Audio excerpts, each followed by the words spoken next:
Ben, I was explaining to him the like central time and being set an hour back, but it actually worked out perfectly because you got to be on time more or less, and then I got to eat dinner, so it all worked out. Yeah.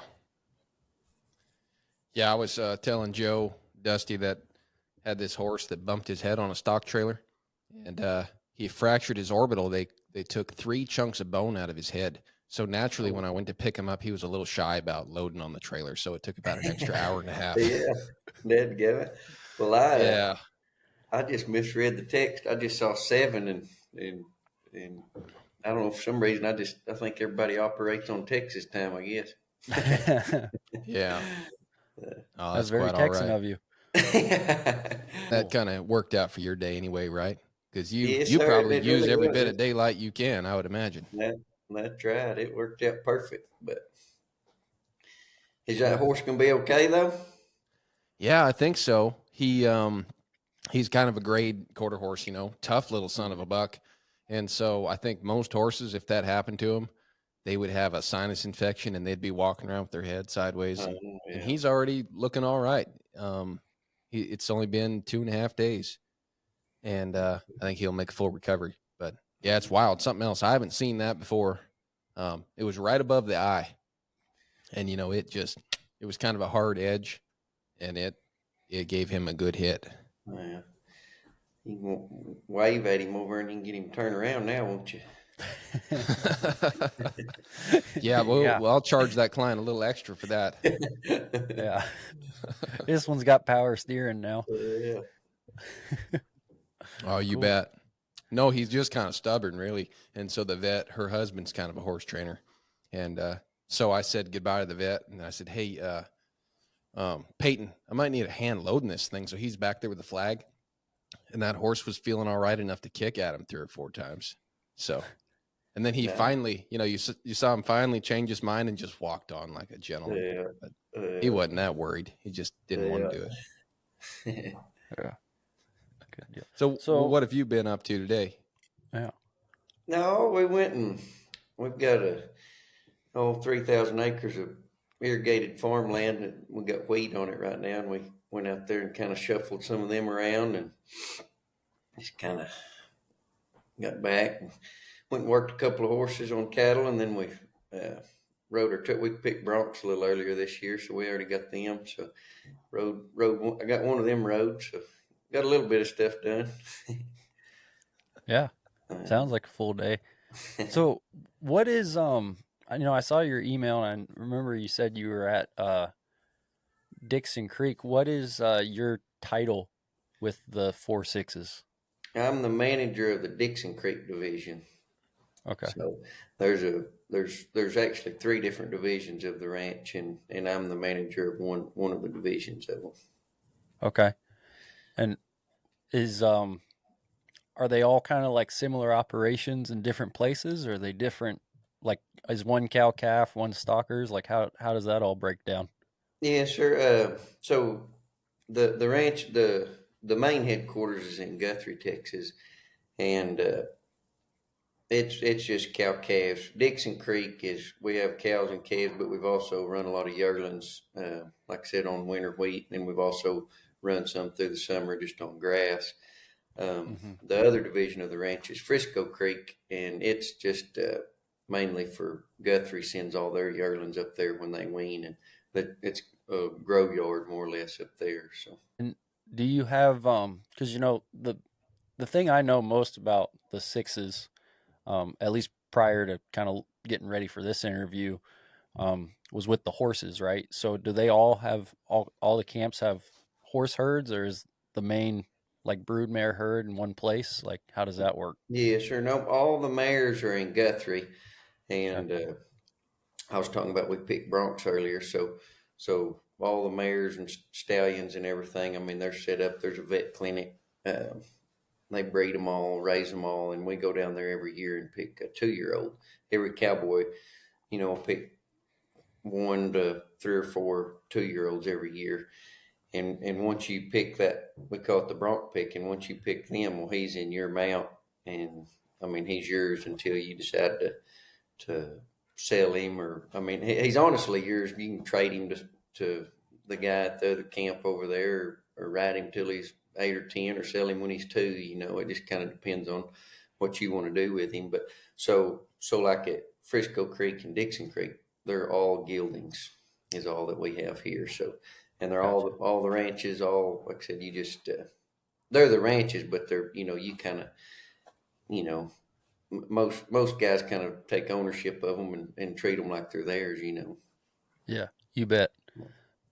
So then how does that work when you go to sell them? Like what, since it's not your horse, we don't need to get in the details of like if they're getting commission or whatever, but what makes a guy decide to sell like one of those geldings in a string if they belong to the ranch and they're not his? Yeah, sure. Um, I mean, it just kind of. I mean, every situation's different. I mean, one guy may decide to sell his old toppy one year because he's needing some Christmas money for the kids or something. Yeah. I Okay. mean, it may be Great. something as simple as that. Um, you don't once a horse reaches a certain, a ranch horse, or and we get to show and rodeo on them too, but. Hmm. If you're picking colts every year, you eventually got to sell some. So, Yeah. um, like kind of what I've been doing the last several years, or last 10 years, I guess, is I'll pick 2 or 3 colts, and I'll kind of pick my favorite one out of them, and then I'll sell the other 2. That way we're kind of selling some good younger horses in the sale too, because there's a lot of guys coming to the sale that I think are looking for those 2 or 3 year olds. Instead of the age historically, like the age geldings at the Hmm. remuda sale, or I mean, it's just a phenomenal sale for that class of horse. But Yeah. um, so it's kind of I mean, it's just totally up to you. You may, one guy may sell a 3 year old, and another guy might sell a 10 year old. But um, and there's times, I mean, it just, you know, I mean, just y'all ride horses and train them. When it's time to go, it's time to go. Hmm.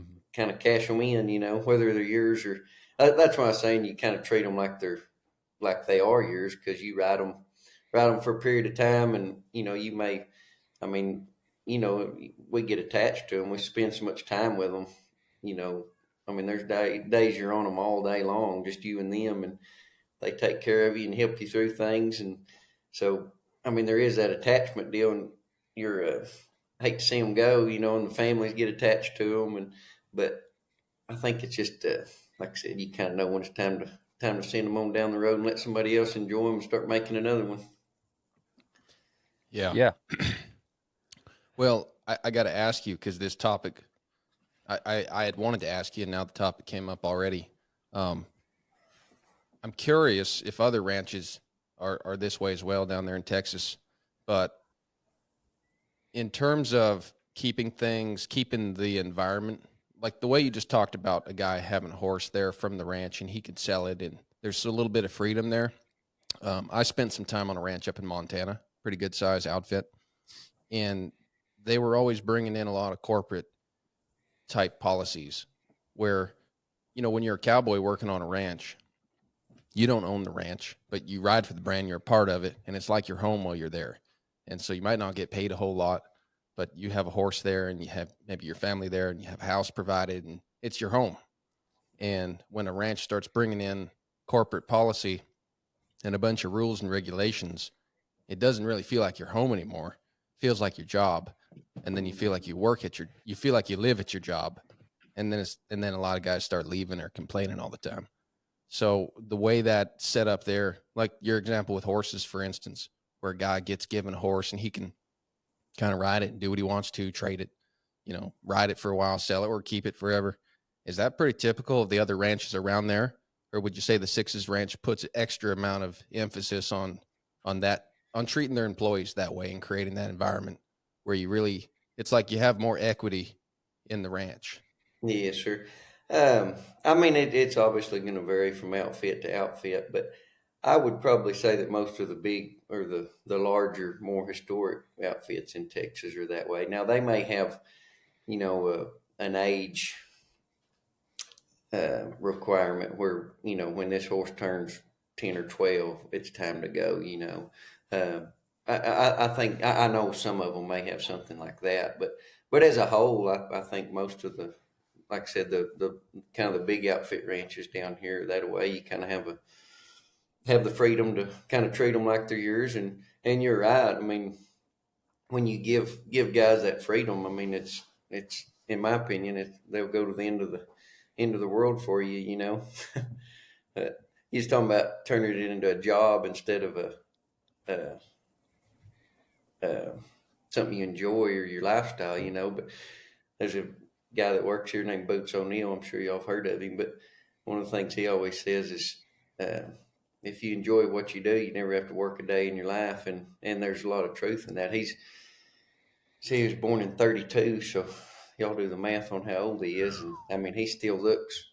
I mean, he's ready to go do whatever they're doing tomorrow. I mean, rain, snow, sleet. He's excited about tomorrow, and in my opinion, that freedom. I mean, this is just a minor deal of freedom about what cowboys or people in the Western lifestyle enjoy. But if you let them have that freedom, I think that you can kind of hold on to, you know, where we all feel like boots and want to go to work the next morning and not dread it.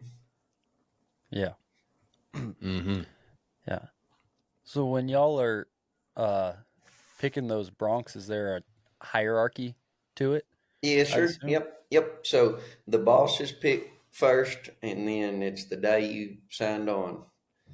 Gotcha. So it's just, you know, it's seniority after the bosses pick. So um, I started out working on the horse side of the ranch when I went to school at Texas Tech, and when I graduated, I went to work for Doc and was riding colts and got showing a lot, and then while I was working for him, I happened to be dead. You know, just now obviously with my position, I've moved up and pick up more towards the top, but at that time I was picking dead last. And you know, when I hire a new guy, I always like to tell them the story because you know, they go down to the bronc picking and they're like, well, I'm last. I'll get whatever's left over, you know. But this particular year, I was dead last, and every time a guy'd go in there, I would think, dang, why aren't they picking that horse? Like, I mean, if I would have got first pick, I would have picked him. Like, I mean, I was in love with him, and I wound up winning the World Versatility Show on him, and won the RHA finals on him, and just, I mean, he was probably one of the best horses I ever got to ride. So I like to tell people that, you know, it's the quality of horses that the Sixes has is just, I mean, there's plenty of good ones in there to go around. Mm. Hmm. And y'all know Well, as well as I do too. You really don't ever know till you get on them. yeah. Well, I was gonna ask, do you feel after years and years of doing this, do you feel like you're any better at picking horses, or does it still feel like a crapshoot when you go down there? No, I think I think the guys can, in my opinion, you can get too caught up in bloodlines, yes, and riding full sibs. I mean, 2 years later, I picked a full sib to that. I mean, I had to pick him, right. It was the first year that I moved up here, and I was actually first pick that year, and I picked a full sib to him, and he couldn't have warmed his, you know, that other one up. So uh, I think sometimes you can focus too much on looks or papers. I think, you know, a guy just, I try to go in there, you know, I'll pick a handful of them on paper, and then I go in there and just pick one that moves good and that I like to look at, you know, because at the end of the day, you're sitting up there looking at them all day. You may as well like what they look like. But and yes, I mean, I've been here long enough now. I know a lot of the mares and ridden some of the ones out of them. But like I said too, you never know. Guys will come ask me, "Hey, what about this?" And then I'll say, "No, you know, what's his name had one out of that mare that was terrible," and they'll pick him anyway because they like the way he looked, and it'll be one of the best colts that year. So I guess, like I say, I think at the end of the day, you can't ever tell till you get on them. But uh, it's you know, that year that I picked that one, those guys didn't pick him because they didn't like the mare and the stud that he was by, you know. But it's one of my favorite mare lines. But Yeah. Yeah, that So makes sense. how did it come about that you ended up winning on that horse? Was that something that you just did, or did the ranch ask you to do that, or how does that work? Because I know you guys, the sixes shows a lot of horses, right? Yeah, sure. And so at that time I was riding colts. We started, me and another guy started all the 2-year-old fillies, and then anything extra geldings, we started every one of them. And we also got to, we were training horses and going and showing, and like the AQHA versatility and those ranching heritage challenges, and then the RHA shows. We were going to kind of those type of events. And uh, the year that I actually showed him, so when I went down there to work, I took, I don't know, it was 2 or 3 days later. I hadn't been there long, but well, to back up a little further, I went down and helped the ranch sell a bunch of colts or start a bunch, and then I took some back to Tech with me and sold them in some sales before, and then went down there one summer and worked all summer, uh, just helping a guy, ride all his show horses and starting a bunch of them. When I went back, I told my girlfriend, who's my wife at the time, I said, well, I know I don't want to be a horse trainer when I grow up. And then I graduated school and then went and trained horses for about 4 years. But uh, um, after I'd been there not very long, I went and asked the manager of the ranch. I said, hey, if anything ever opens up on the cow side, I'd sure like to have my name in the hat. And so a camp opened up, as South Camp at Guthrie, and we moved. He come to me and asked if we wanted to move down there, and we said yes, and we did. And so we moved down there. And in the meantime, I was still, Dr. Blodgett was my boss on the horse division side, and I was working for him. And he asked me if I'd take all these kind of younger horses that he was wanting to kind of keep it going until he could hire a new trainer. And I said, yeah, I will. So I was still doing that, but kind of, I mean, I said I'd still show when I have time, but probably was not going to show anytime soon. Well, he called me one afternoon and said, hey, will you take something to the versatility in Fort Worth? And I said, yeah, the only thing, I mean, I've got, his name's Chino. I said, I've got Chino I could take, but I mean, his hair, he's one of those, y'all have got horses that just grow hair. I mean, he looked like an alpaca, Mm-hmm. And I said, Fort Worth in February. And I said, well, I can take him, but I said, I mean, there ain't no way I can get the hair off of him in a month. And so we tried, we put him under lights and blank, but I mean, he was really hairy. And so I went down there, and it's funny, all those guys were laughing at me, wondering what I brought in, because I'd been showing. I mean, it was Yeah. kind of fun. But one of the guys, Ben Baldus, he was really giving me a hard time, and it's funny because that horse was made really, really well. I mean, you can't draw a prettier horse. His mama was a Patty, and he was a plain attraction. But I mean, his little old short head, and I mean, big old hip, and short back, and high withers. I mean, he's kind of drawn up perfect in my opinion. But anyway, typically, in the conformation, those horses are slicked off and brushed out. I just got done showing him in the cow horse and laid him out and jerked my saddle off, had wet saddle marks all over him. I mean, there's no way it was going to dry, and laid him in there and wound up winning the conformation. And it's just kind of funny that those judges went ahead and used him for that. But anyway, got qualified for the world show and took him down there, and I guess got along okay. Everything lined up right. But it's kind of funny that I even went, because I wasn't planning on even going to the show until kind of last minute. But Uh-huh. So with that sixes program, was that something? Is that something that's kind of happened in recent history where they've started showing, or has that always kind of been part of their horse program to have guys go out and kind of promote their brand, so to speak? yeah, sure. Nope. So I mean, as long as I've kind of been a part of it, it's there's been a horse trainer. A lot of these big outfits have a kind of a horse trainer just to kind of go to some of them, and some of them, I mean, obviously at different levels. But like I know Tongue River and Pitchforks has had one. Uh, Wagon Hound up there in Wyoming, they you kind of have a horse trainer just to go kind of promote what you're breeding and stuff. But Sure. like before we started the deal, you was talking about Joe Walters. He was the horse trainer at the ranch for a period of time. Uh, Hmm. and then Chance O'Neill, I think, was the next one maybe, and then I think I was. So I don't know about forever, but no, I mean, especially a ranch that's wanting to promote.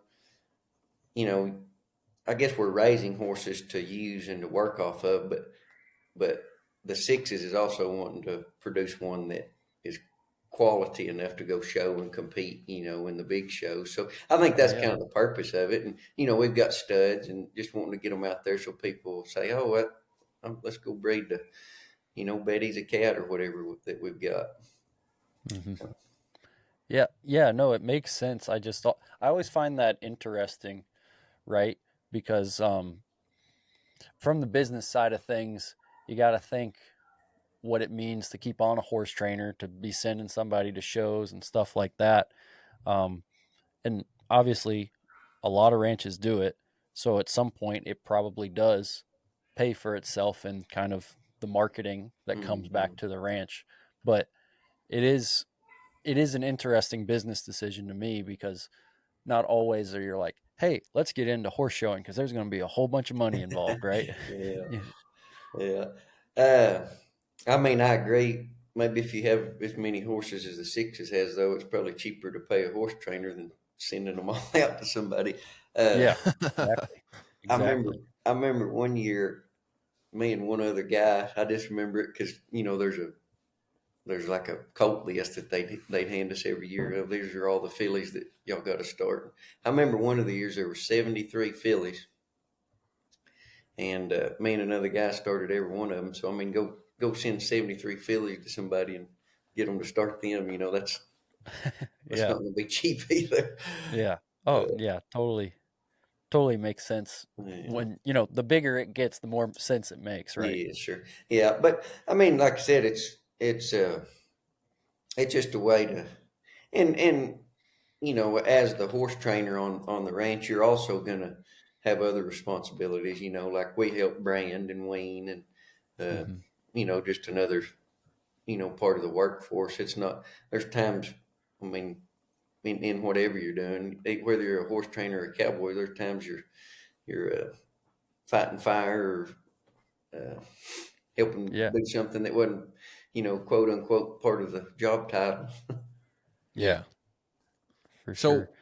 what was it for you that drew your attraction and caused you to transition over to the cattle side of things from the horse side? Um, I grew up on just a smaller family ranch, and I think just the love for dealing with cattle and cows and working, you know, not having to do the same thing over and over, just unsaddling, saddling one. That takes a special. I mean, I think that's what both of y'all do. What I understand, that takes a special person to just unsaddle one and saddle another, and do that all day long and not get burnt out. And maybe, it's funny. I kind of was burnt out on doing it, and then now that I don't get to do it, I wish I could go back and do it. But I think I'd be right back in the same boat. I just enjoy. One of my favorite things in the world to do is start colts. Like I love the first 10 rides, or the first 10 days that you're the amount of knowledge that they learn from the first time you run them in the round pen to day 10 is so much. And then after that, at least in my deal, it slows way down. Like you get from where you can't even catch them to where you're just walking up, putting a halter on them and saddling them and trotting them off, And I was kind of getting tired of starting colts, just the day in, day out of just, well, we're going to start another one. And I didn't want to lose that, like I said, it's one of my favorite things in the world. And I didn't want to lose that fun Hmm. thing that I had, I guess. Maybe probably one of the biggest things too. Hmm. Yeah. Yeah, that makes sense. That you kind of want to protect that love Mm-hmm. of doing that, and so in the cattle, I don't know what, I guess like the cattle department, you're doing all kinds of things then, huh? I mean, Yeah. you guys pretty much do everything horseback though, right? Would you say Yes, much sir. has changed in the last 200 years or so besides having pickups and trailers and maybe a few ATVs. Yeah, yeah. So we don't really use four wheelers much, or at all. Honestly, I mean, we might jump on one to go put a water gap in or something. But even that, a lot of Yeah. the, especially at Guthrie, a lot of the gaps you have to trot to them. You know, I'd have to drag all my post and wire and stuff down there behind the horse. So, uh, I mean, there's obviously a lot of change. I mean, you like you said, you can load your horse up, and get your cell phone out, and call somebody if you need help. But Yep. uh, I think as a whole, I mean, that's one thing that the sixes and not just the sixes, a lot of I mean, big and small, try to hold on to is just the way that they used to do it. In my opinion, it's the best way to do it, but it's also, I think, a big part of it's just holding on to the tradition of that's the way they used to do it, you know. But Hmm. we still do some things like they used to. Like we in the spring, we'll pull out a wagon, and you know, and in that, I mean, we camp out, have a chuck wagon, we camp out in our teepees and have a chuck wagon cook, and we don't load a horse in the trailer. We trot. We'll move camp once, but I mean, we'll trot as far as we need to start. You know, there's days you'll trot for an hour and a half before you get to the pasture that you're even going to gather. You know, got to get around it still and work it, and then trot back to dinner and eat lunch, the wagon, and then may have to trot back and do something else. So, I mean, there are things that we still do just to try to hold on to that old lifestyle, I guess. Wow. Well, you know, something that really strikes me about the sixes, um, from the outside looking in at least, is in a way that's kind of really paid off because I feel like something that's really interesting the sixes has done as an entity is they're kind of like the poster child for like a, I guess you'd almost call it like a ranch lifestyle brand in a way, right? Like you can, before this, I was kind of preparing for this interview, and you can get like 4 6s coasters and 4 6s whiskey glasses and things like that. And again, from the outside looking in, you know, they've done a very good job marketing the ranch and horses, cattle, like direct marketing the beef, things like that. But even beyond the livestock, the actual brand of the 4 6s now is known everywhere. Um, and it seems like it's really paid off because, gosh, they're probably like, if not the most diversified ranch, one of the most diversified ranches, right?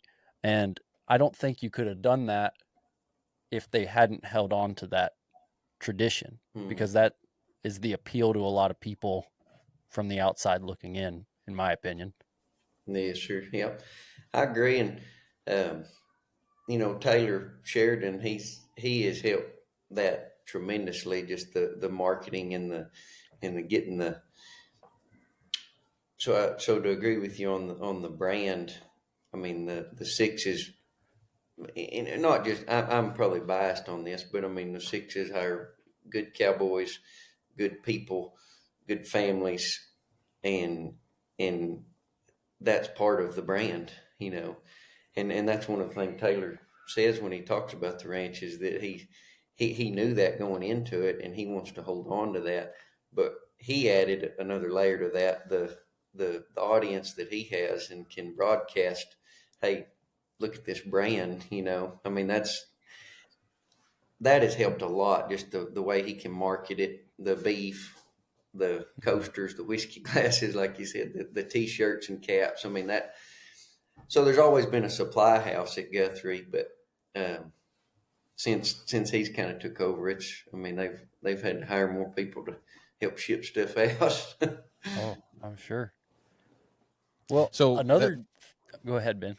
well, I was going to say that supply house that used to be for the cowboys, right? You'd buy your supplies there and stuff, but now it's turned more into almost a gift store for other people. Is that correct? Yeah, sure, yeah, and Okay. that, uh, I mean, I think historically, yes, it was a supply house where, you know, you'd get your flour and stuff shipped in there, but it's, I mean, most people, the way groceries and stuff are, like now, we'll go to, or when we were living in Guthrie, we'd run to Lubbock or Abilene, you know, which was 2 hours away, and shop for a month to month and a half worth of groceries. You know, I mean, you might go in there and get a few little things, but it wasn't like it was, you know, I mean, you could get stuff a lot cheaper at United and Walmart than you could the supply, as far as like milk and eggs, you know, stuff Yeah, like I that. bet. So, uh, but no, it's been great. Like I said, the and you can still get kind of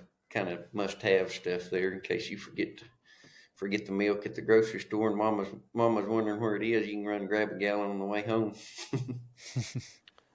Good deal. So it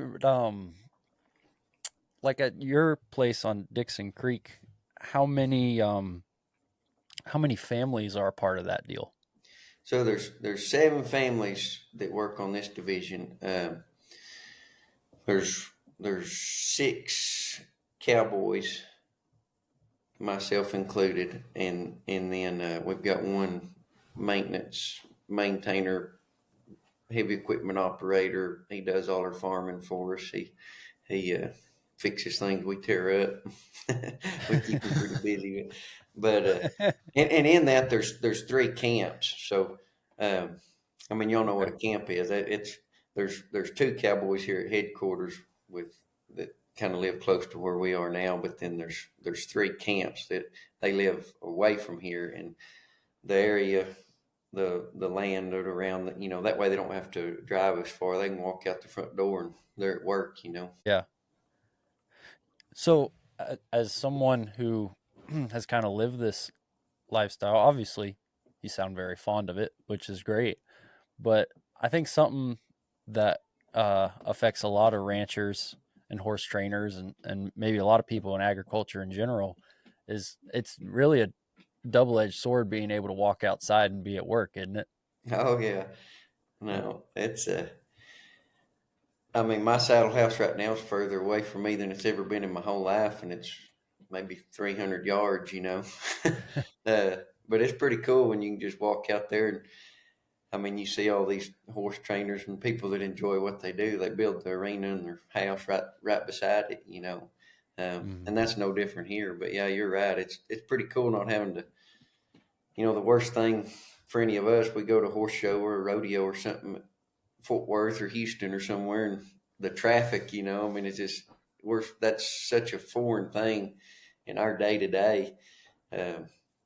One year at Fort Worth, we got all settled in, and I think we had a couple of 3 hours till the rodeo, and we were going to go run by the hotel and drop our stuff off and grab a hamburger on the way back. And all our families got to this restaurant. We were about to go in and eat. And, I looked down at my watch and I was like, dang, we gotta go, you know, and we barely made it back to the rodeo because of traffic. But it's crazy that, you know, we don't think about that, you know, because it's just not part of our day to day. And Yeah. y'all's either, you know, like I said, you walk outside and you start working. Yeah, Yeah, exactly. absolutely. So those I've watched I guess they're like it's like a ranch rodeo, right? They do it at the stockyards, and you'll see the team from the 4-6s there. Have you ever been a Yes, sir. part of the team that they send up there?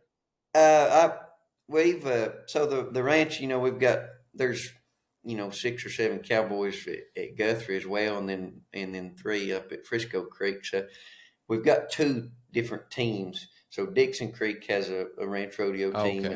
and then that one's actually one that's kind of Frisco Creek and Guthrie combined. But I had never been to the one at the Red Steagall. Is that the one you were talking about? Yeah, yeah. Yeah. But we kind of just broke it up and said, well, Dixon Creek's going to go to Fort Worth and Houston. So we were Dixon Creek was the one at the Fort Worth at the stock show at the Fort Worth Mm. Livestock Show. Yeah. But Yeah, that and makes sense. it was on TV and stuff too. But I never have got to go to the Steagall. I'd like to. That's a fun rodeo. But since we've started rodeoing, like I said, we just kind of broke it up. And Yeah. Dixon Creek has their rodeos that we go to, and they have theirs. So Yeah. No, that's a fun deal to watch. So do you have kids? yes, sir. Yep. I've How got, far, so where do they go to school? Is that pretty far for them? no, sir, not now. So at Guthrie, it you know, it's got a little school. my wife taught there before we moved up here. It's a tiny little school. The first year she taught, I think she had 2 kids in her class that she taught. Yeah, uh, and that's pretty small. when we had our first little girl, we were living at South Camp down there, and it's a 30-minute drive, dirt road. I mean, so you can only go 40 miles an hour. It's probably too fast, and the bus would actually come by and pick my wife and our little baby up and drop the baby off at the babysitter, and then she'd go teach school and then pick her up on the way home. So I mean, that'll just tell you how kind of tight knit community it is. You know, most schools, if you're like, oh, can I bring my baby on the bus? You know, that wouldn't really fly very good. But up here, they go to Panhandle, and it's 10 miles south of us. So, and it's a bigger school than Guthrie, but it's a good, great school. So, Yeah. So you were talking about yourself, and you said that you were raised in a pretty rural environment, you know, ranching family.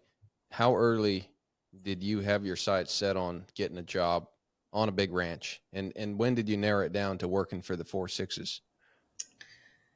um, I don't know. I mean, I think my dad just, you know, he raised us. I think watching him uh, made me, and my two brothers. I've got an older brother and a younger brother too, and we all do it. And you see sometimes in anything, in a horse trainer, a cowboy, or a banker, probably even, you know, they don't want to do what dad does. But I think maybe just my dad enjoyed what he did, and maybe that's what kind of put the drive in us to want to do it, you know.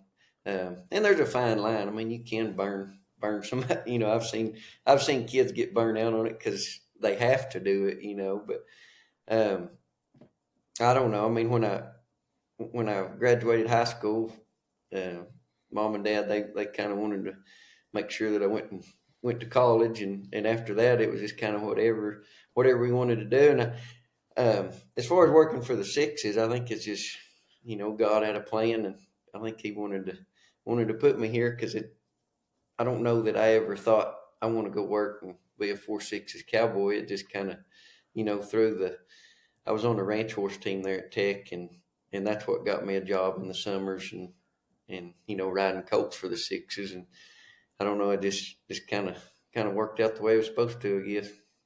Yeah. So do you think your parents expected you to go off after college and, I mean, do something totally outside of ranching? Oh, I mean, I think you can probably tell. I mean, you know, my kids are still little. They're 7 and 4 and 1, but I think the older they get, and even right now, as young as they are, I think you can kind of probably tell a little bit what they're gonna want to do, or at least what they're not gonna want to do. And I bet they had a pretty good idea that all three of us. I mean, that's all we did growing up. That's all we wanted to do was go ride and go work with dad. You know, I mean, I can remember being sad. You know, if he ever left us, you know, if we didn't get up, but he kept that drive in us. You know, if we didn't get up and go help him, well, he'd leave us, and then you're sad all day, and you'd get up the next time. But I remember one time, uh, I guess it was my freshman year of high school. I'd started riding a bunch of colts for people just around. I grew up in a little town called Silverton, south of here, and I was riding a bunch of colts for people, and my dad came. He told me, "Well, you got to send all your colts home. It's time for 2 days, and you're not going to have time to go ride them." And I said, "Well, I don't want to send them home." He said, "Well, you got to do one or the other." And I said, "Well, I guess I'm not going to play football." So I didn't play football because I'd rather stay there and ride my colts, and it was just something that I enjoyed doing, you know. That's cool.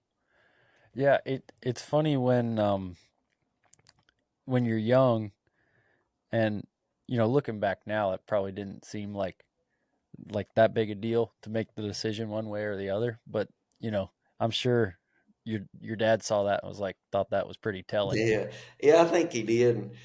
And, it's funny that the coaches went to him after that too, and they said, I didn't. I played football like in junior high, but I didn't really like love it. But I really liked playing basketball. And the coach come and he said, "Well, if he doesn't play football, because it's a small school, kind of like Guthrie," and he said, they kind of need everybody. And I get that a little more now and why they were wanting me to. But at the time, all I wanted to do was ride my broncs, But he, they said, well, if he doesn't play, because he knew that how much I like basketball. He said, well, if he doesn't play football, he can't play basketball either. Dad come home and told me that. And I said, well, that's all right. I'll just skip that too, I guess. But they wound up letting me play basketball too, though. So it worked out. But yeah, I'm sure he was.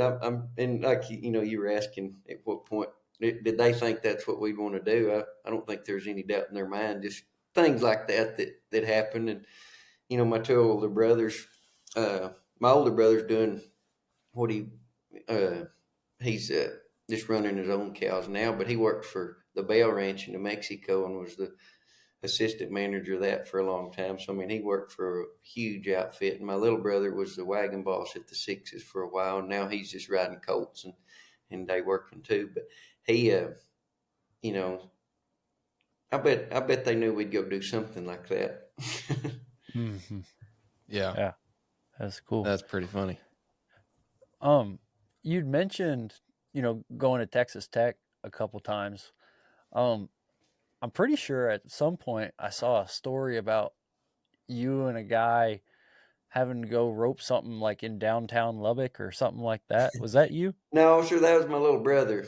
Oh, okay. Yeah, Well, I knew. Okay. Well, it was a Burson at least. At yeah, least sure, I yeah, was yeah. close That to was that. his Okay. name's True, and Okay. him and another friend of ours, Park Greason. I don't know if y'all know him. He shows a bunch, and he kind of lives in South Texas. But they were sitting in class. It's funny, you've seen the video, but it's funny though. People will tell me now every time it snows in Lubbock, somebody that will call and say, "Hey, did you see that?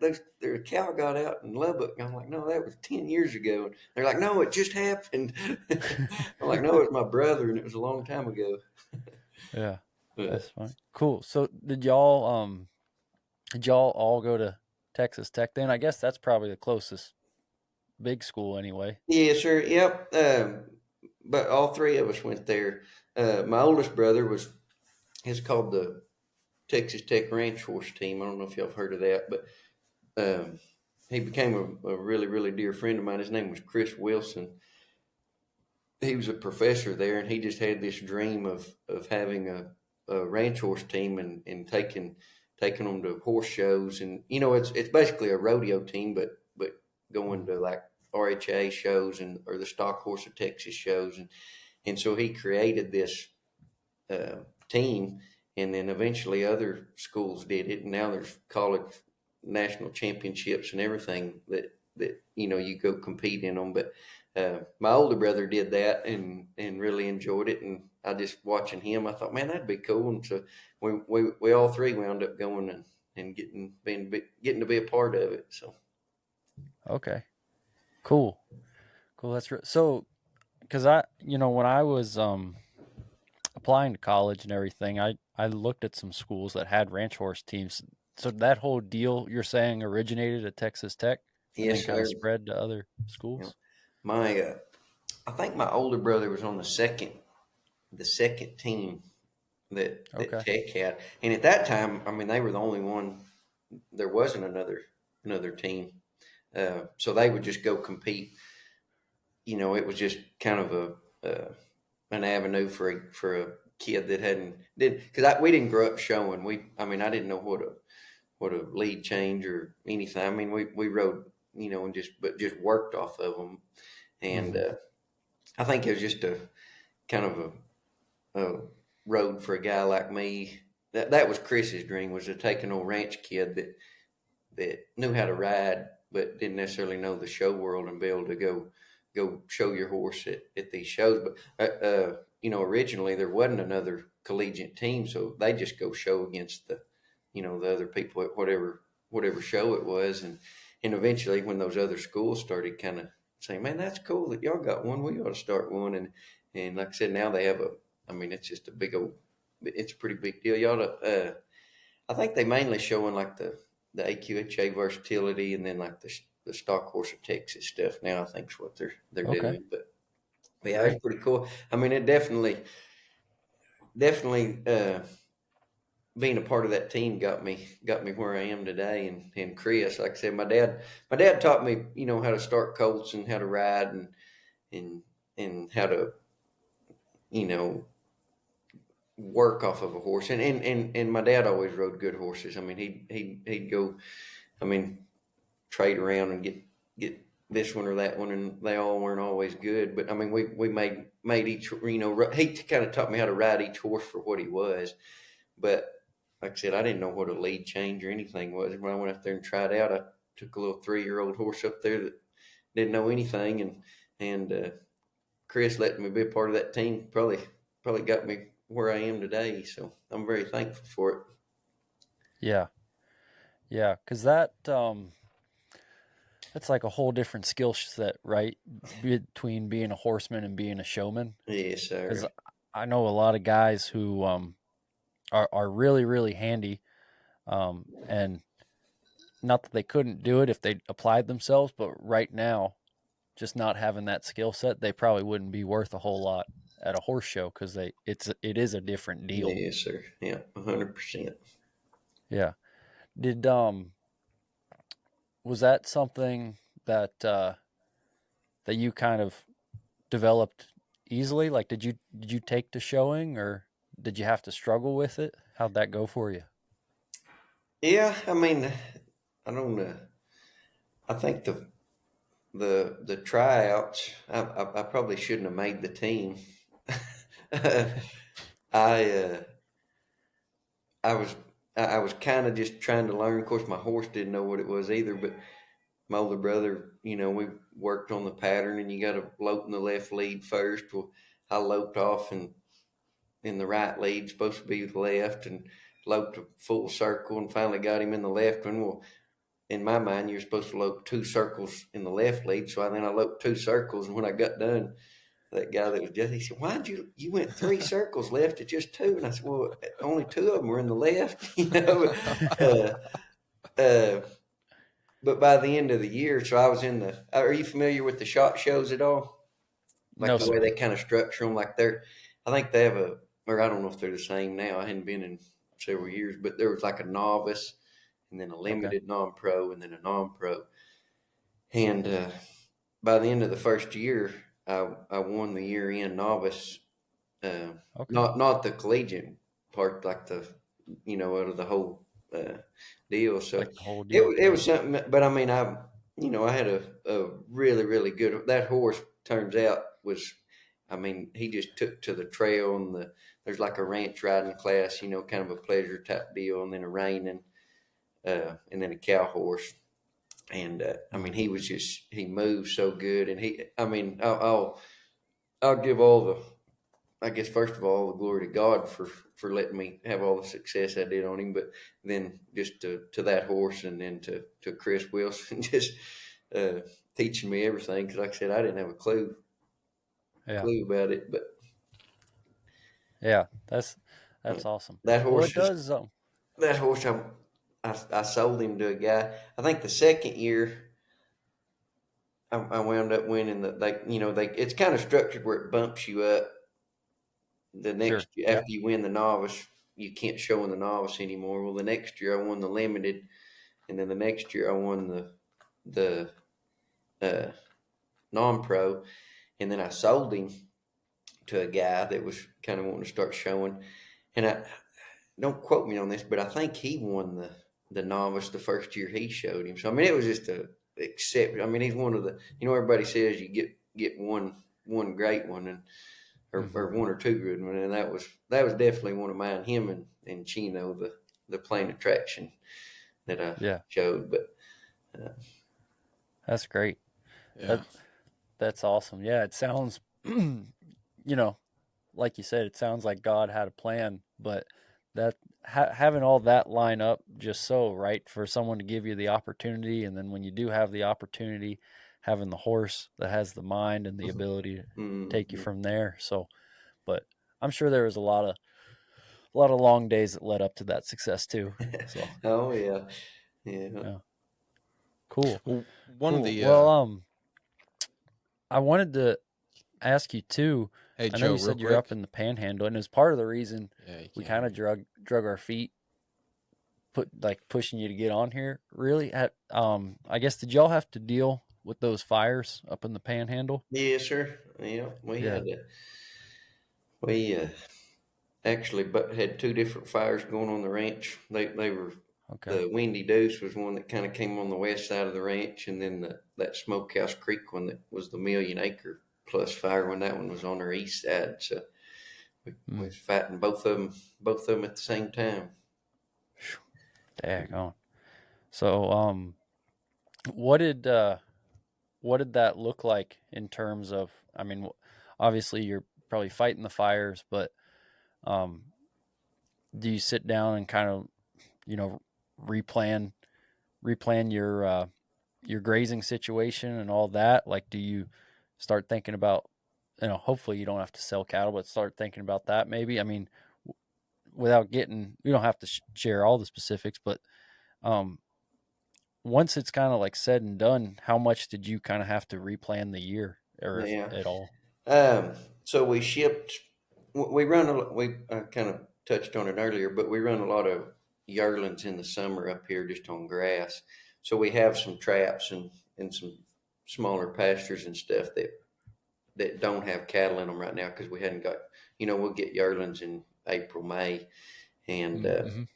so they were empty pastures, and it's kind of funny the amount of acres that we lost plus shipping our yard. We sent all of our yearling heifers, our replacement heifers, to that grow yard at Frisco Creek, and they can feed them up there, and I mean on that in turn it hurts us, because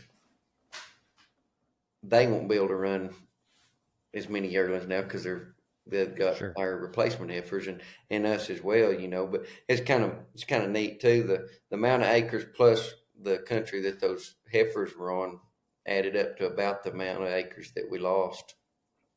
Okay. So it kind of worked out where we don't, I mean, Yep. yeah, we shipped those yearlings, but we were able to kind of, we'll bring them back with a little bit of rain and or a lot of rain. Well, that whole country's pretty resilient. It'll heal up, and we'll be back at it again. Yeah. Yeah. Good deal. Well, and I take it all the people are safe, Yes, right? sir. Yep, that's the Yeah. most important. And when Absolutely. when those things get that big and moving that fast, that was number one priority. Just keeping all the men safe. And I don't know if, I mean, there may be one somewhere, but I don't know of any deaths in that whole either one of those fires. And Yeah. Yeah. I mean, not that I know of. I know, maybe just like a handful of livestock, but no, yes, I sir. don't think Oh, yeah. any human deaths or anything like that. Yeah, there's a lot of the. We were very blessed. As many acres as we lost. We lost, I think, two cows and one baby calf is all that we lost. And Hmm. but the ranches kind of surrounding us, they were, they took way bigger hits than that, and Sure. so you got to feel Yeah, for that. I bet. So now, I know you were talking about loving starting colts with doing all this stuff on the cow side. These broncs you get, are they already started and then you just take them and go, or are you starting them, or how No, does that sir. work? Nope. So we start them. Every cowboy, Okay, if great. you pick one, I mean, you're responsible for starting him. I mean, it's like he's yours essentially. I mean, Yeah. you got to start him. Now, there's some older guys, that work here that may get for a while, and I mean, still will if a guy asks me to start one. There's an older guy that works up here that a lot of years I'll put the first couple of weeks or a couple of months on for him, but uh, other than that, once you pick him, I mean, he's 100% your responsibility. So Yeah, that's good. Well, I feel like you got to do that. At least for me, I kind of look at it like, if I could pick, I'd like to kind of do it how you've done it so far, where you said you really like starting the Colts, and I think anyone will agree. the only way to get good at starting colts is to start a pile of colts, right? Mm-hmm. And it sounds like you've gotten the opportunity to start a pile of colts year in and year out, and now you're at a place where you can always get better. But I imagine if you're still sitting here with all your limbs attached, you're fairly proficient at it by now. um, and now you can, start your handful or whatever, and kind of like enjoy it like a season, right? Yes, Like the sir. Colt starting season's kind of like branding season or Mm-hmm. shipping Yep. season or Yep. something else, and it's not something you have to do all year. Yes, sir. Yeah, I Yeah, agree 100%. So, we pick usually, sometime between February and, I mean, there's years just we don't pick till, the summer even, but uh, like I said, we get to get our colt starting fixed, and we try to have them try to pick before we pull the wagon out. That way we can ride them in the evenings, when we're yeah, camped out there branding. Um, but I agree 100%. It's just it's I think doing it like that, like I get to kind of say, okay, now, I mean, it's anything. You do something over and over and over, you're going to be like, okay, that's enough of that. I'm ready to go do hmm, something else. yeah. You bet. Mm. I I guess, does each camp kind of have its own little like horse facility? Like, does each camp have an arena, or what? No, sure, no, What kind of a facility do you yeah. deal with? So there'll be a house on all the camps, obviously, and then a like a barn and like a mineral barn and saddle house and horse pens. But Yeah, uh, some of the camps have like a little round pen, just a little bronc pen, not like a cutting yeah, pen. But the arenas are all at headquarters. So like when we team rope, or if a camp guy wants to work his horse on a cow or something, he'll have to bring it into headquarters. I But there is a gotcha. horse pasture out there too, so every camp will keep his mount out there with him. Hmm. Mm-hmm. Yeah, because that's one thing, and maybe I wouldn't have this question if I was out there and could just see it all, but I imagine, you were talking about going to show Chino, um, having this guy come and say, "Hey, can you come show something?" And you're out there in a pretty remote area, West Texas, um, taking this colt to Fort Worth, right, and or wherever you're going, and in this big coliseum. And at least my experience showing is part of the deal is kind of just getting the colts used to going and horse showing, right? Like kind of learning that routine. Um, is that something you had to adjust to, or did you just get there a couple days early and kind of get him settled in? Like, how did you handle that, or was it even an issue for you? No, because I'd shown him before, Okay, when I was working for Doc, because during that okay, transition I had just moved to the camp, oh, okay, or I'd been out there. I can't remember what month we moved out there. Maybe summertime. So I maybe moved out there in May, and then that show was the following February. But mm-hmm. but I mean, I agree. There's it's kind of funny. Some of these ranch horses will, you know, a lot of the RHA shows that we'd go to are outside, and then you'd go to one that was an indoor deal, and those horses didn't like. They'd never seen anything over their head, and it's Yeah, funny, that adjustment. You wouldn't think about that, but I had a mare that if I showed her an outdoor pen, I mean, she would be great, but it took a while getting her used to having a roof on her head. yeah, yeah, you bet. But for him, it was pretty simple.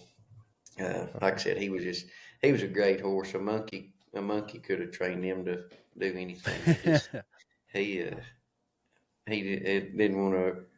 You know, I mean, everything was just easy for him. Yeah, Hmm. yeah, that's great. Um, it it is nice when you get one like that. Yeah, sure. There's even now riding for the public, like I've got one in the barn right now who I don't know, he's been here for maybe like 3 weeks, and that's the guy that makes you feel like you're like, man, I ought to be doing clinics all up and down the country. Like I'm Yeah, just the handiest son of a gun ever, right? Because you yeah, just like think it, and the Colt's already doing it. yeah.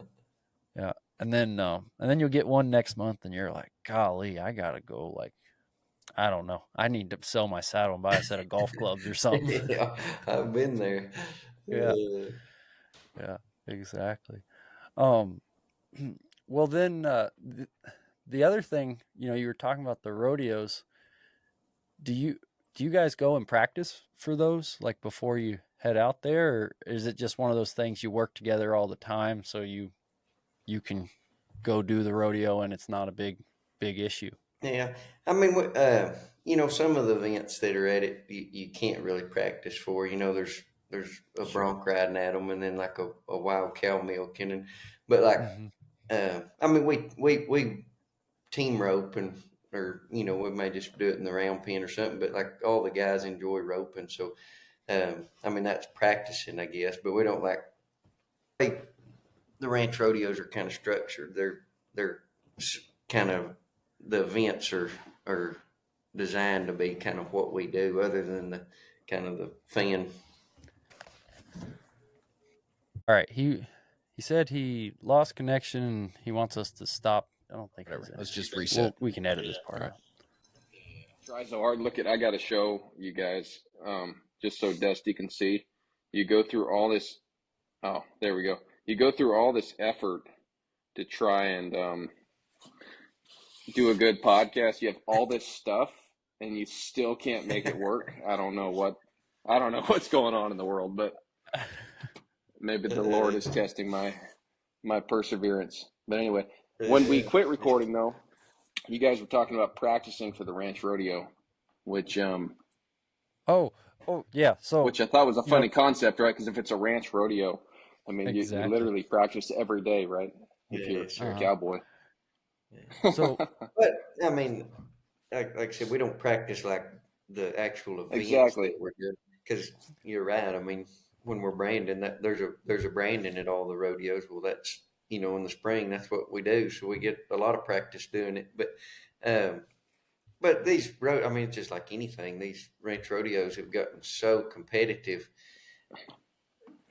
You're not. I mean, it's just like the horse shows. Even I mean, anything you're doing, the level of horsemanship and roping and everything has gotten so advanced. You have to be working on your horses, and just that way you rope sharp and your horses are sharp, and in my opinion, uh, you can't just there's the outliers that don't have to work at it, that just go in there and throw it behind the back and it goes on them. But uh, yeah, I've got to work at it.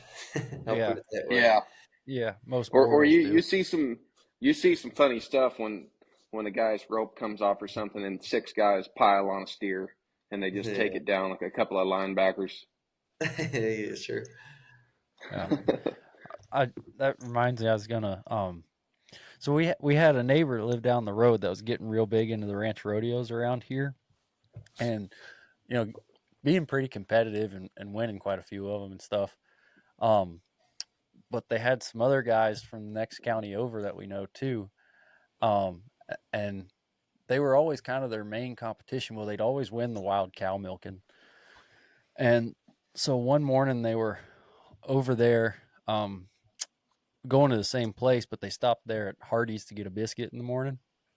And they were like, "Oh yeah, it's going good. Yeah, these things are fun." He's like, "Man, but I don't like y'all always beat us at the wild cow milking." And we've talked about it, and I just we can always get better, but I don't know how we're going to be any faster than what y'all can do. And he's like, "Well, it's real simple actually. Anytime before we go to a ranch rodeo, we stop here at Hardee's to get a biscuit, and I put a couple of those creamers here in my shirt pocket." And I get under that cow and I just pull a couple of those creamers out and then hold the bottle up. Uh, that's funny. So I don't know if that would fly in Fort Worth, but that's Yeah, anytime I think about ranch rodeos, I remember that story. yeah, yeah. Yeah, you wonder if he's joking Oh, or that's not. awesome. But I'm sure stuff Yeah. like that happens. But Oh yeah, I'm sure. I don't know if I'm I'd be able sure. to live. I don't know if I'd be able to live with myself if I did it. But Well, I know. Yeah.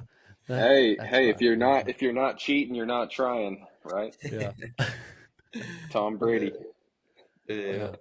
Um, well, hey, one thing I wanted to ask you about, Dusty, was, well, right now, if you Google Dusty Burson, it says cowboy and actor, which is kind of cool, right? That's a little outside of the wheelhouse of the things we've been talking about. Um, so, and also, to my knowledge, that's all kind of come about through the, newer ownership of the Sixes and Taylor Sheridan and these TV shows being produced and stuff like that. And I can imagine when you're working for an outfit, and we don't need to get into the particulars, but when the winds of change start to blow and you hear about new management or people coming to buy into the ranch or doing new things, I'm sure it can be kind of sketchy. You're probably thinking, I wonder what's going to happen. But it seems like for you guys, it's really been a good thing. We already touched on that a little bit with the marketing and that sort of Mhm. thing. So when that deal came along and you ended up being on TV basically. How did that come about? Was that expected of you as your job, or were you offered an opportunity to be a part of that? That's a really cool turn of events for you. Yeah, sure. Yeah. I mean, it's I guess it's just kind of part of the job. I don't think I mean, there was a way you probably could have not been, but so one of the things Taylor wants when they do come film though is for it not to affect the work. Like when they come film here, if we're working, I mean, we're not setting up like, I've one of the times a guy was asked me, he said, "Hey, can we redo this, a little bit different?" And Taylor's like, "Nope, y'all missed it." I was like, "Yeah." He's the boss of both deals, So I guess we're done. But he doesn't want to change things on the ranch to get a shot for the TV show. So that's kind of neat that he's that passionate about, uh, not messing up our day to day. But Hmm. I guess to just say they were just filming and whatever scenes they got just happened to be me or whoever roping or cutting or whatever. I mean, we were really doing a job, and they just happened to turn the camera on it. So, Okay, uh, so you didn't have to go and get a SAG card or anything like that. no, sir, no, no. Okay, Uh, yeah, they just showed up and turned the camera on while we were working, and they'll do stuff, without us in it, kind of behind the or not behind the scenes, but different scenes that don't require the cattle or the horses or something. They'll do that on the ranch too. But he's pretty adamant about not changing up the works for a scene. Yeah. yeah.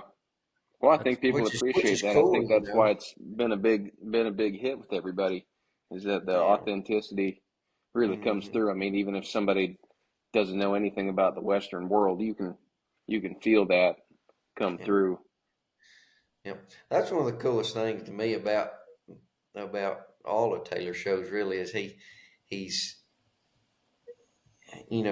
sometimes it's more blunt, but other times it's just real slight little hints of trying to give people an insight of the Western way of life and the way that we all think and the reason that we do things a certain way. I think that's pretty cool how he's. Like I said, if you'll watch, sometimes I got to watch him twice. I'm not very smart, but you'll kind of catch little slight little things that he slides in there. Yeah. Hmm. Well, we've had a bunch of different people from all over the Western industry on this podcast. Like we've had cow horse guys and reiners and, vets and everything, just a bunch of different people. And they've all made the comment that uh, Taylor Sheridan and Yellowstone really helped raise awareness for, like, we've had big time reiners on here, and there's like the sport changed when we got on Yellowstone, Mhm. or anything. It's like this discipline got on Yellowstone, got a big bump, and it's you know there's always part of it where it's like yeah, this is TV and there's got to have a storyline and stuff like that. But yeah, that authenticity, it's been awesome to see how that resonates with most of America, really, and it's really, I feel like it's kind of been like a Western industry renaissance, really, is what it's caused. Because like here I am, just kind of a very small time guy who rides for the public. And I have people that come to me with Colts and they're like, yep, didn't know anything about horses, but we watched Yellowstone, loved it. We bought a horse, looked up a horse trainer in our area, make me a horse. Here we And so, are. like, it's even impacted me, Yeah. right, to have business. And I would have never thought I'd be impacted by a show like Yellowstone. I'd never even watched Yellowstone when that happened. Then I was like, I got to watch this show because now it's now it's brought me a little money, so it can't be all bad, right? Gotta go check this out. Yeah. Yeah, yeah, Yeah. it's pretty cool. And you know, from the sound of things, it sounds like it's been a positive impact for the Sixes, really. Yes, sir. Yep. Big time. Um, I mean, it's another, you know, ranches have one way to make money, and it's raising beef. And most ranches have a calving season of like 60 days, so all your calves are the same age. You brand them all at the same time. You wean them all at the same time, and that means you get one check a year. So little things like this that Taylor's able to bring in, different revenue at different times of the years, definitely helpful. Hmm. Yeah. Well, it's nice to be able to And have a bit of a mouthpiece too, because there's forces out there that are constantly saying things, whether it's animal rights activists or, people who think cow farts are causing climate change or, people against red meat. You have all kinds of different conspiracies and activists saying really far out things. But then you have the rancher just working throughout the year, keeping his head down, working hard, getting that one check a year. And so it's cool to see the ranching and Western industry. And like even a guy like you're on the show, and it gives the ranching industry a bit of a mouthpiece on the grand stage of the world to say its piece and say, hey, look, this is what life is really like. This is why we take care of animals, why we brand them, why we yeah, castrate bulls, right? Like some person in the middle of New York City might think that's inhumane. Well, they haven't they haven't had a pasture full of 500 steers, right? And they yeah, better be happy it's not a pasture of 500 bulls. But they have no mm, idea. They have no context for something like that. So it's really great to see the Western industry, and especially just the ranching industry, have that mouthpiece. yes, sir. Yeah. Did you, like as a kid, did you watch many Western movies or kind of, watch Roy Rogers or I don't know, Bonanza or anything like that, and ever even have a little inkling like it'd be cool to ride across the big screen on a The horse and be a TV screen. No, be a I mean, TV yeah, for cowboy? sure. Yeah, all of the above. I mean, that's all we watched growing up, and still now. Really, I've seen them all 100 times. But uh, Yeah. my What's my your my girl's favorite favorite Western? movie right now is McClintock, and so we Oh watch yeah. that every other night. But no, I don't think I ever thought I'd be on the TV. And people ask me now, they're the Sixes, and Yellowstone, are you on it? And I say, yeah, but you may have to pause it and rewind it, and put it in slow mo to see it. So, yeah, yeah, y'all are kind of making it sound like I was on saying that I'm a Googled it, said I was a cowboy and an actor. I don't know about the actor part, but maybe the cowboy. Yeah. Yeah. Uh, Hey, it's documented. Like you said, you Google Dusty Burson. It's Yeah. cowboy, comma actor. Yeah, it's That's there. that's awesome. Yeah, Well, and absolutely. something. Go ahead. Oh, I was gonna say, well, something else, and maybe not everyone who's listening knows as much about this, but my understanding is, you're a bit of a braider too, aren't you? You make quirts and stuff like that. yeah, sure. Yeah, yeah. Just Yeah. just kind of using type stuff, and me and my little brother too. We tie a bunch of halters, uh, just rope halters with lead ropes, But and I Yeah. can quirts or tie down. I don't know what else I braid. Just like I said, but it's pretty simple too. Yeah. But that's cool because that's the other thing. If you Google Dusty Burson, um, they ask you, did you mean the Dusty Burson collection on the Four Uh, Sixes Ranch website? uh, I didn't know anything about the Dusty Burson that's collection. funny. But yeah, I guess that's cool. How did you just pick that up, through the years, or did something make you want to get into the braiding part of it? Yeah, I mean, a lot of cowboys. You kind of said it earlier. We're not doing it because we're going to get rich doing it, and because it's not the best paying job in the world, but Mhm. you do it because you love it. But because of that, most cowboys, I would say, or camp guys, they have something that they kind of do on the side, just a way to make. I mean, and I do enjoy doing it as well, but um, most people have a little hobby or just a way to make extra money. So, uh, but yeah, I don't know. I think I was in high school or junior high. I kind of learned how to. Guy that I knew, he braided bull whips and stuff, and Mm. I started just kind of playing with it, and then started tying halters for a guy that was selling halters to a bunch of people. He taught me how to tie them, and Dad was always building. If you can afford to buy something, you gotta make it yourself. So it was cheaper to go buy a spool of rope and tie your own halters than go buy them all at Teske's. So, uh, but Yeah. it's funny when I made my first quirt.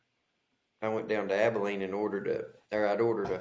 Do y'all know who Billy Albin is?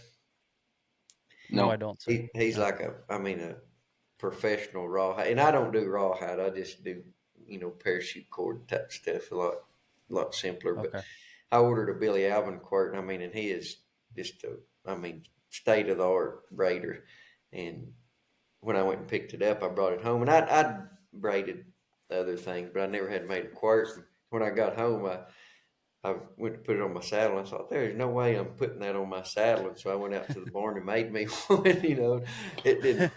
It didn't look anywhere near as good as his, but I still got it. It's the first one that I made, but it looked pretty bad. But that's what kind of got me to making quirts. Was I thought, I'm not putting that pretty thing on my saddle and losing it, and so I just made my own. Yeah, that's cool. That's cool. Well, honestly, man, it's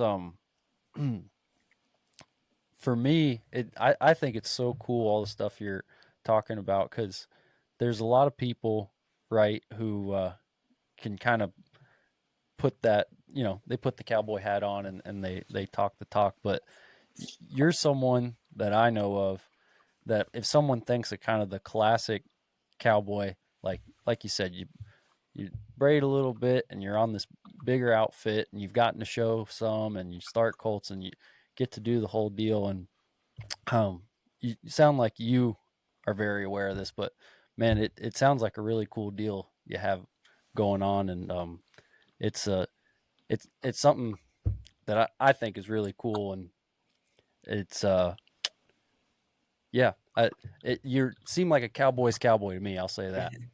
Well, I don't know about that, but I'm blessed to get to raise my family here. The the ranch. I mean, the sixes and all ranches for that matter. It's a Hmm. great place to raise a family, and Yeah, especially if you have an outfit that cares about you too, and that wants to take care of you and your family. That goes a long way. So, but yeah, no, it's pretty cool job. I mean, like I said, go back to what Boots said. It's just it's not working when you are having fun doing it. yeah, yeah. So if well, I know we talked about this a little bit when we weren't recording, and I'd love to hear more about it. That Josie Wales guy, but you know what? What advice would you have for someone that wants to work on a big outfit, kind of like what you're doing now? I guess kind of like we were talking about Josie, just his desire to be a cowboy was so strong that I mean he came here for. I think he'd go back home to Wales and work all year, and every day. I mean, he would just save to come over here and work for free. I mean, and it's not cheap to fly that far and get over here and buy his. He had to get visas and all that, and it I guess just having a desire to do it no matter what. I mean, he wanted to learn to be a cowboy, and I think one other thing we were saying was how he paid attention to every little thing. I mean, he wanted to do it, and in anything you're doing, if you care about it, you're going to pay attention to those little deals and try to get a little bit better every day. And uh, but yeah, I mean, I guess just keep on going. Yeah, yeah. What was that? Wasn't it Joel Connor, Ben? He was talking about what he felt like made a good hand, and it was 360 Yeah, awareness yeah, and the ability to adapt, something like that. that's right. That's what he said? Yeah, what Yeah, that's what someone he we've said. had on here in the past that we're pretty good friends with. He felt like that's what all good hands had in common Yeah, was 360 awareness, and they could always adapt to what was going on around yeah, them. yeah. I agree 100%. Yeah, you never know what's going to happen. I mean, you go out to around a pasture and the gate may got left open. They may have rubbed the fence down. You may go gather three more over there, and you don't. Yeah, we have cell phones now, and we use them some, but if I'm gathering this pasture and I go out of a gate, well, my next guy, I generally won't call him. He'll just ride up, see that I went through the gate, and he'll come in and help me, and then his guy will. I mean, that's Hmm. adapting to whatever Yeah. situation arises. So I agree, and then paying attention. I mean, that's huge. Uh, so many people now they do get so into their phones. They don't even know what's going on. I mean, even driving down the road, it's amazing. You'll see people in town just staring at their phone, like I don't even know if they saw me. Uh, Yeah. Yeah. I know that was something that before I started riding for the public and spending more time like with Colts and outside, I was getting to the point where I couldn't like if you told me to sit still for 5 minutes and not do anything, like I couldn't do it anymore, and not in like a way like I need to go up and like go outside. I mean, like I just had to be on my phone or do whatever. Um, and I do think something that like being around animals has really forced me to do is have to be a lot more present, right? yeah, sure. Just like you were talking about, you can't tune out for 30 seconds and then tune back in and have everything Mhm. be the same. Yeah. So, not that you can do Yeah. that driving, but people do it. But Well, so, well, here's another question for you, along those lines, because you started out. You said at one point you were the guy who caught your horses last, so I guess that's the bottom of the totem pole. And now you're managing your section of the ranch. What's what's the biggest thing you've learned in terms of being a leader on a ranch? And not everybody comes equipped with those things we just talked about, having awareness and having care. Now, if you're on a ranch and you're doing a good job and you are hired on, you have some of those qualities. I'm sure you probably have a lot of them, but as a leader in the position that you're in, I'm sure you're constantly trying to, help guys get better or, promote um, good qualities and promote a good atmosphere on the ranch. So is there any real big takeaway that you would say you've learned from having worked from the bottom all the way up to where you are now? Yeah. I mean, I think one of the biggest things on that I never want to lose. I mean, if I'm the manager here for 20 more years, I hope I never forget what it was like to walk into the Bronx dead last to pick my coat. Because I think a lot of times, guys that get in leadership in any or a boss in any uh, occupation. They kind of forget what it was like when they were that, you know. So that's one thing I hope I never forget is living, you know, being that guy that was riding 15 Colts when it was 173 degrees outside in Guthrie, Texas, you know. Uh, but but yeah, I mean, for sure, every guy, every person is different, and um, I want all my guys to know that you know, the man in the trenches. I'm not going to do anything, ask them to do anything that I wouldn't do. I mean, I'm out there with them working. I do a lot of my office stuff at night, at dark, because that's something that I enjoy, and I don't want to miss out on the working part of the ranch. You know, there's a lot of managers and people that, you know, once they get here, well, they'll say, well, I got to go in the office, and yeah, there is stuff you got to do in the office, but I don't want to miss out on that stuff, so I do mine at nighttime or after we're done, you know. But um, I think those, you know, you gotta treat people good, and let them feel like they're cared about. And I do. I mean, the crew that we have here is just, I mean, we're close. We go to church together every Sunday. We go eat supper at each other's houses. I mean, we're friends, and at the end of the day, they know that anybody here will do anything in the world for them. And I mean, we were talking about rodeoing earlier, but that just rolls into that too. I mean, it's we're so cohesive in everything that we do that it just seems to roll really well. Hmm. What would you say is the glue that holds all that together?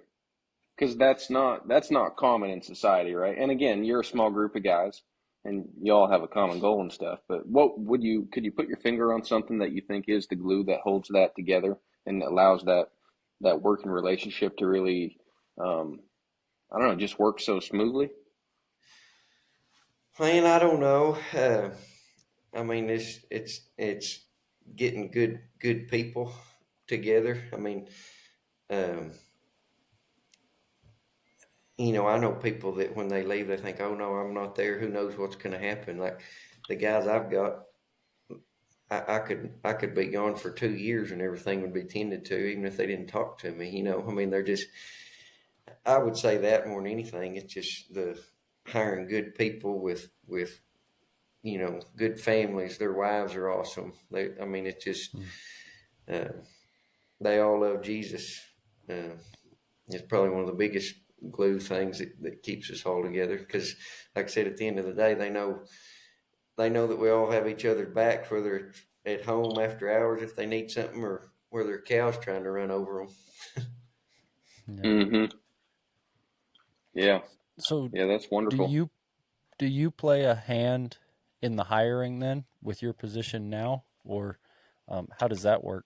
Yes, sir. So when I moved up here, all the, you know, anybody that works at this division is I get to hire them. The other division managers, you know, will hire guys that work on those divisions. So Okay, cool.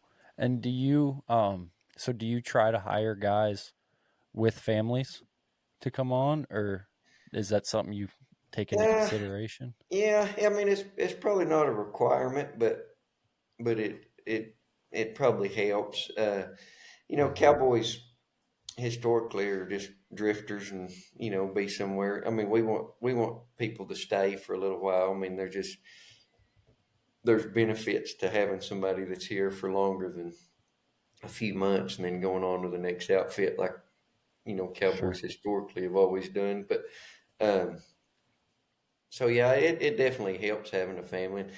I mean, on that, several of the times when a guy was coming to look at the job, I would tell them, or they'd say, "Well, my wife can't." I mean, we'd talk before they came, obviously, and they said, "Well, my Hmm. wife can't come." I said, "Well, don't come. I want her to come too, because that's an important part of the job here. I mean, no, the wife doesn't actually get out and help us, and she doesn't get paid. She doesn't, but I mean, they can make or break a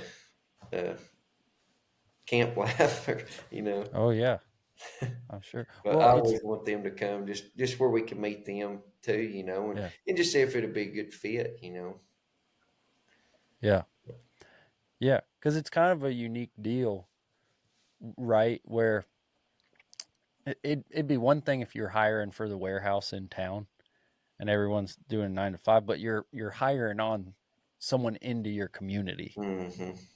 and they're in the community 24/7, 365, right? Yes, sir. So, um, and you seem like a pretty straight shooter just from the little bit we've talked to you, but you want to be, um, you want to make that decision wisely, right? Because if there's a rift or if something's not going well, there's Dusty at the head of the whole deal, right? So, Yeah. yeah, yeah, cool. But that is cool because it's something special, right? Not a lot of people get to have that, um, you know, 6, 7 families all together and kind of working towards a common goal, um, in a way. And I'm sure it's, get along about like all other people. You don't need to be around everyone all the time, but, um, yeah, to have like a good kind of general purpose you're all pulling towards all the time. I bet that's a really good feeling. Probably a really good environment to raise kids in, I'd Yes, sir. imagine. Yep. It's a great, I mean, all our kids are friends. Several of them are in the same grade, you know. One thing you talking about that's just unique that we was talking about the fires earlier.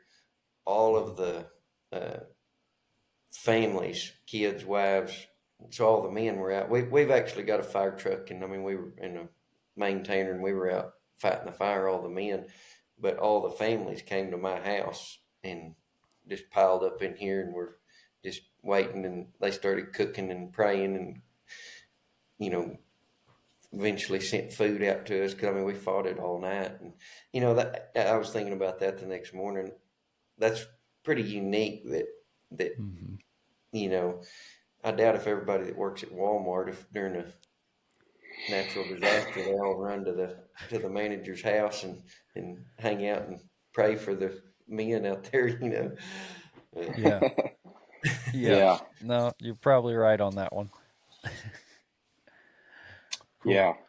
Yeah. I mean, I can't really think of any other way of life that's quite that, inclusive in all aspects where you live there and you work there and you care about it and your family's there and it is a lifestyle.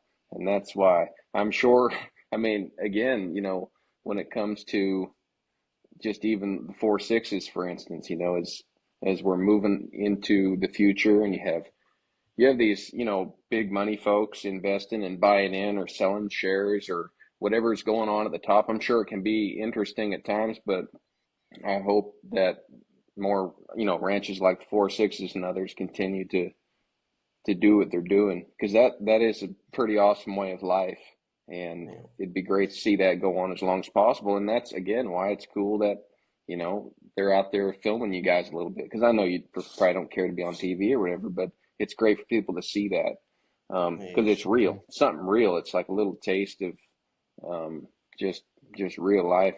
And like Joe was saying, or you were just saying, yeah, of course, yeah, folks don't care about Walmart that much or their job at the warehouse or a lot of other types of things. But it's really your way of life. It's almost like Plains Indians or something. It's there's yeah, not I can't think of anything else like that. yeah. And that's one thing. When Taylor bought the ranch, he says it over and over that he wants to keep that stuff the same, and he doesn't want to lose that. Um, and just to brag about the men here again, we talked about them like the horses were theirs, like they have that pride that this is my horse. Well, that's also the same for this ranch.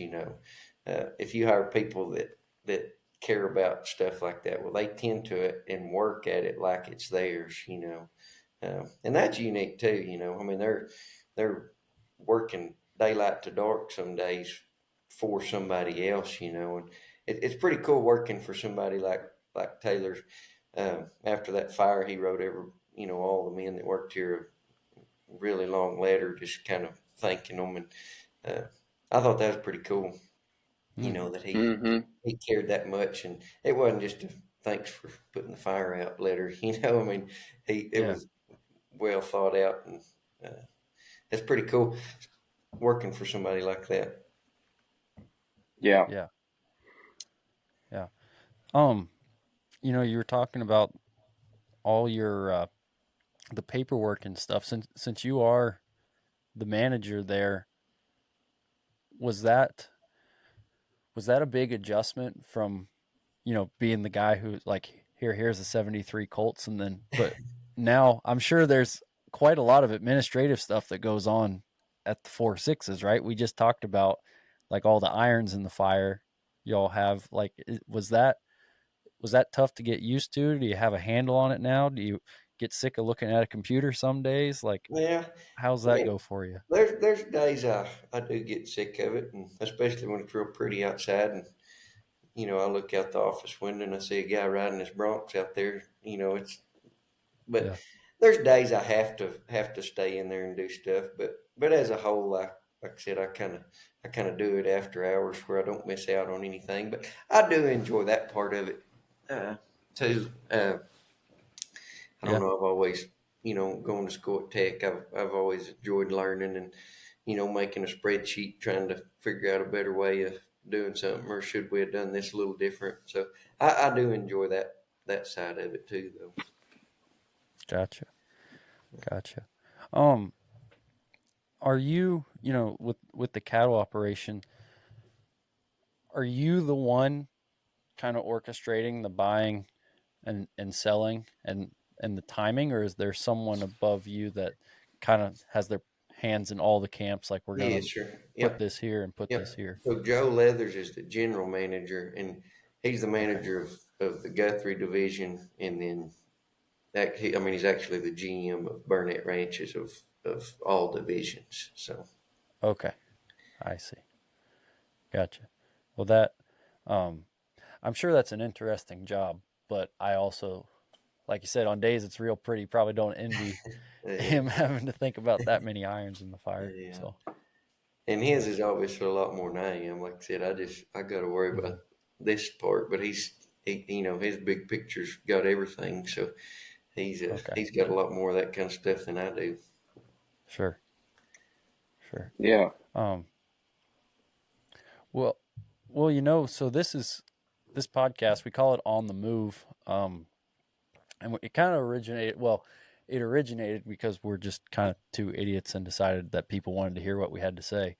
But we uh we named it On the Move because we wanted to talk to people that were doing cool stuff and trying to get better at what they do. And we've been fortunate to talk to a lot of people that they're either good at their craft or they're very driven to get better at their craft, and they might even just be starting out, but they're trying to stay on the move. So that being said, I was curious, in your role now and with horses and cattle and all that, what are some goals you have right now in your life? What are some things you're working towards? Like, you looking to get back in the show pen ever? You um, you know, got something specific you're working on with the horse? What are Yeah. Dusty's goals at the moment?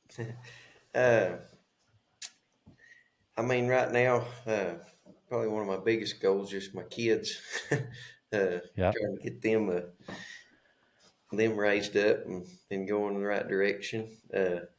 And I got to test all that to my wife. She does 99.9% of it, but I mean that's a big thing and a big job, and I don't I yeah, don't take that lightly either. But as far as showing, I hadn't shown a horse up until I went and showed at the Run for a Million. They had a cowboy class this past year, and that was the first time I'd been in the show pen in probably 6 years. But I'm kind of getting the itch back a little bit. I've got a 4-year old, I guess, that's kind of he's that good of a horse. I don't know if I may have forgot everything about showing, but I may try to get him back out a little bit. Uh, good deal. Well, we're gonna stop recording, but don't hang up yet. All right. Hey guys, hope you're having a great day. I'm going to assume that you enjoyed this episode of On the Move. If you did, and if you'd like to help us out, there's a couple things you can do. First of all, if you're on Spotify, Apple, I'm trying to think of where else podcasts are listened to, or YouTube, you can subscribe to our podcast and leave us a review. You can also head over to Instagram or Facebook, and we're now on TikTok as well. Comment there, say something nice, follow us, share it with your friends, whatever you want to do. If you're interested in some merch, I don't have anything here to show you, but we do have some caps and got some mugs, got a couple of stickers. We can hook you up with all that stuff.